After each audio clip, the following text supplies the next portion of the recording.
At gawa naman po tayo ng ating gravy. Sa isang maliit na kasirola, lagay po natin ang 1 cup ng water, 1/4 cup evaporated milk. Kung wala pong evaporated milk, pwede po ang fresh milk.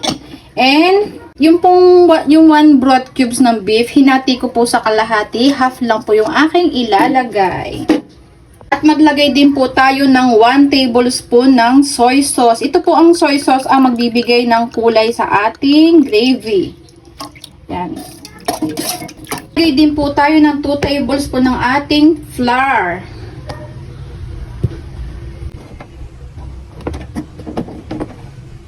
Teaspoon ng ground black pepper.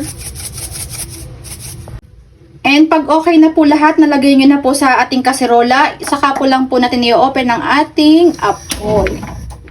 And then, mix po natin. Para din po ma-prevent yung mga lumps lang sa ating mga harina. Ayan. Sorry po, medyo maingay. Gamit na lang po ako ng wooden spoon para hindi siya ganun kaingay.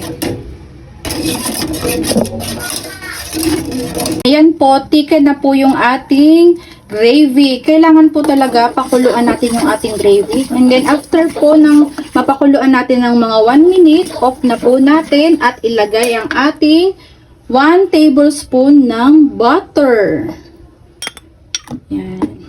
Then mix po para po mag-melt down ng ating butter.